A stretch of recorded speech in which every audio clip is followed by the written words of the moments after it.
బీజేపీపై ముఖ్యమంత్రి రేవంత్ రెడ్డి తీవ్ర విమర్శలు చేశారు. బీఆర్ఎస్ కు సవాల్ విసిరారు. మోటార్లకు మీటర్లు పెట్టినా, రైతులకు ఉచిత విద్యుత్తు నిలిపివేసినా తాము ఎన్నికల్లో పోటీ చేయనని స్పష్టం చేశారు సీఎం రేవంత్ రెడ్డి.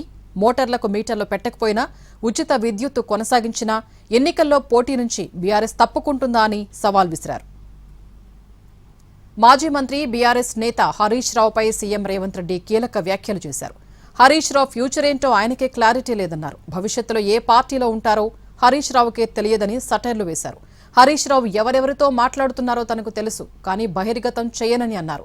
కేసీఆర్ మీద ఒట్టు వేసి బీఆర్ఎస్లోనే ఉంటా అని హరీష్ రావు చెప్పాలన్నారు CM Revanth Reddy. BRS BJP అబద్దాల పునాదులపై పార్టీల్ని బతికించుకోవాలని ప్రయత్నిస్తున్నాయని సీఎం రేవంత్ రెడ్డి విమర్శించారు.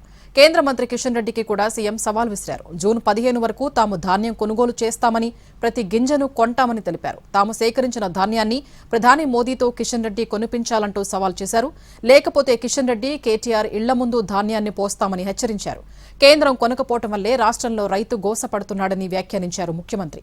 ఇంతవరకు 62 లక్షల మెట్రిక్ టన్నుల ధాన్యాన్ని కొనుగోలు చేశామని స్పష్టం చేశారు. హరీష్ రావు చెప్పిన ధరకు ఇవ్వడానికి సిద్ధంగా ఉన్నామని, తీసుకోవడానికి ఆయన సిద్ధమా అని కూడా ప్రశ్నించారు. తమ ప్రభుత్వం ఏడాదికి 70,000 కోట్లు అప్పు చేస్తే 95,000 కోట్ల రూపాయల అప్పును తీరుస్తుందన్నారు సీఎం రేవంత్ రెడ్డి. గ్లోబరీనా సంస్థ కేటీఆర్ బినామీ సంస్థ అని ఆరోపించారు. మైత్రీవనం చౌరస్తా ఎన్టీఆర్ విగ్రహ ఏర్పాటుపై వస్తున్న విమర్శల్ని తిప్పికొట్టారు ముఖ్యమంత్రి. పువ్వాడ అజయ్ ఖమ్మంలో ఎన్టీఆర్ విగ్రహం పెట్టలేదా అని ప్రశ్నించారు. కమ్మ సంఘానికి కేసీఆర్ 10 ఎకరాలు ఇవ్వలేదా అని ప్రశ్నించారు.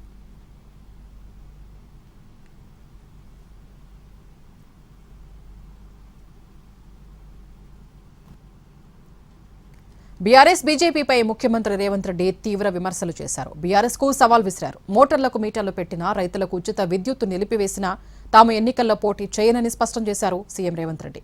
మోటార్లకు మీటర్లు పెట్టకపోయినా, ఉచిత విద్యుత్ కొనసాగించినా ఎన్నికల్లో పోటీ నుంచి బీఆర్ఎస్ తప్పుకుంటుందా అని సవాల్ విసిరారు. పూర్తి అప్డేట్స్ మా ప్రతినిధి చారి అందిస్తారు. ఇవాళ CM Revanth Reddy chit chat సుమారు గంటన్నర పైగా జరిగింది. 2 విషయాల మీద క్లారిటీ ఇచ్చేటువంటి అంశాలను ప్రధానంగా ప్రస్తావించారు. ఒకటి, రైతు డిస్కమ్ ఏర్పాటుకు సంబంధించినటువంటి విషయంలో ప్రతిపక్షాలు చేస్తున్నటువంటి ఆరోపణలకు సంబంధించినటువంటి వాటిపై క్లారిటీ ఇచ్చారు. రైతు డిస్కమ్ అనేది కేవలం రైతులకు నాణ్యమైనటువంటి విద్యుత్ ఇవ్వడంతో పాటు డిస్కమ్లను కాపాడేటువంటి ప్రయత్నంలో భాగంగానే ఇలాంటి ఏర్పాటు చేస్తున్నామని చెప్పారు. గతంలో ప్రభుత్వాలు 70,000 కోట్లకు పైగా డిస్కమ్లకు పెండింగ్ లో బకాయిలు ఉన్నాయి. ఇప్పటి వరకు బకాయిల్ని తీర్చుకోలేక నెక్స్ట్ రుణానికి వెళ్ళినా కూడా బ్యాంకుల్లో పెద్ద మొత్తంలో వడ్డీతోటి ఇచ్చేటువంటి పరిస్థితి వస్తుంది. కాబట్టి రైతులకు, అలాగే ప్రభుత్వం అందించేటువంటి పథకాలకు సంబంధించినటువంటి వాటి విద్యుత్ బిల్లులన్నిటినీ, విద్యుత్కు సంబంధించినటువంటి సప్లై అంతా కూడా ఈ రైతు డిస్కమ్ నుంచే ఇవ్వాలనేటువంటి ఆలోచనతో ఇలాంటి ఏర్పాటు చేస్తున్నామని చెప్పారు. అయితే ఇక ప్రధానంగా రాజకీయమైనటువంటి అంశాలు కనుక చూస్తే ఒకవైపు బీజేపీ, మరోవైపు బీఆర్ఎస్ ని ఆయన టార్గెట్ చేశారు. ధాన్యం కొనుగోలు విషయంలో కిషన్ రెడ్డిని ప్రధానంగా సవాల్ చేశారు. జూన్ 15 వరకు తెలంగాణలో రైతు పండించినటువంటి అన్ని పంటలను, ప్రతి గింజను కూడా కొంటాం. జూన్ తర్వాత కేంద్ర ప్రభుత్వం తీసుకోవాల్సినటువంటి ధాన్యాన్ని వెంటనే తీసుకోవాలి. లేదంటే బీజేపీ నాయకులు ఎవరైతే కల్లాలోకి వెళ్లారో, ఎంపీలు, ఎమ్మెల్యేలు ఎవరైతే ఉన్నారో వాళ్ళతో పాటు బీజేపీ, బీఆర్ఎస్ ఒకటే కాబట్టి అటు కేటీఆర్ ఇళ్ల ముందు, బీజేపీ నాయకుల ఇళ్ల ముందు కూడా వరి ధాన్యం పోసి నిరసనలు వ్యక్తం చేస్తాం, కొనుగోలు చేసేంత వరకు కూడా అని చెప్పేసి అంశాన్ని ఆయన ప్రధానంగా కిషన్ రెడ్డి మీద ఒత్తిడి పెంచేటువంటి ప్రయత్నం చేశారు. మరో విషయం, హరీష్ రావుకు సంబంధించినటువంటి విషయం, అలాగే ఎన్టీ రామారావు విగ్రహం పెట్టిన తర్వాత వచ్చినటువంటి ఆరోపణలకు సంబంధించినటువంటి విషయాల మీద కూడా ఆయన స్పందించారు. హరీష్ రావు ఫ్యూచర్ ఏంటో తెలియదు, ఆయన ఫ్యూచర్ సిటీని రద్దు చేస్తామని చెప్తున్నారు. ఆయన ఫ్యూచర్ లో ఎక్కడ ఉంటారో కూడా ఆయనకు క్లారిటీ లేదనేటువంటి విషయాన్ని చెప్తూనే కేసీఆర్ మీద కొట్టేసి హరీష్ రావు 2029 ఎన్నికల్లో బీఆర్ఎస్ లోనే ఉంటారని హామీ ఇవ్వగలుగుతారా అనేటువంటి అంశాన్ని కూడా ఆయన ప్రస్తావించారు. 2008లో వైఎస్ ని కలిసింది నిజం కాదా అనేటువంటి ప్రశ్నని కూడా ఆయన ప్రధానంగా లేవనెత్తారు. మరోవైపు ఈ ఎన్టీ రామారావు విగ్రహానికి సంబంధించి జరిగినటువంటి చర్చకు సంబంధించినటువంటి విషయం మీద కూడా కొన్ని అంశాలను ఆయన ప్రస్తావిస్తూ వచ్చారు. ఖమ్మంలో ఎన్టీ రామారావు విగ్రహాన్ని ఏర్పాటుకు సంబంధించి పువ్వాడ అజయ్ విగ్రహాన్ని ఏర్పాటు చేసిన మాట నిజం కాదా అనేటువంటి విషయం చెప్పడంతో పాటు ఏపీలో బీఆర్ఎస్ ఒక పార్టీకి సంబంధించినటువంటి కమిటీనే వేసింది. ఆ కమిటీ వేసినటువంటి చంద్రశేఖర్ కి ఇక్కడ భూముల్ని కూడా కేటాయించింది. అప్పుడు ఏమైంది అనేటువంటి అంశాన్ని కూడా ఆయన ప్రశ్నిస్తూ వచ్చారు.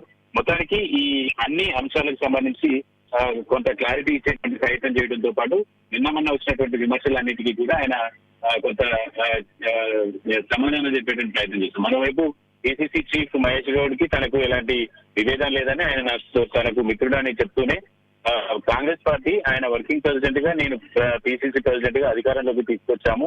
2029లో కూడా మాది సక్సెస్ టీమ్, 2029లో కూడా అధికారాల్లోకి కాంగ్రెస్ పార్టీని తీసుకొచ్చేటువంటి బాధ్యత మాదే అనేటువంటి అంశాన్ని కూడా ఆయన చెప్పేటువంటి ప్రయత్నం చేశారు. స్మార్ట్ మీటర్లకు సంబంధించినటువంటి విషయంలో కూడా ఆయన చాలా సుదీర్ఘమైనటువంటి వివరణ ఇచ్చేటువంటి ప్రయత్నం చేశారు. స్మార్ట్ మీటర్లు అనేవి ప్రస్తావన లేదు. 2017లో కేసీఆర్ 29,632 స్మార్ట్ మీటర్లను తెలంగాణలో బిగించారు కానీ మోడీ ఎప్పుడు కూడా వ్యవసాయ పంపు సెట్లకు మీటర్లు బిగించాలనేటువంటి ఒత్తిడి చేయలేదు.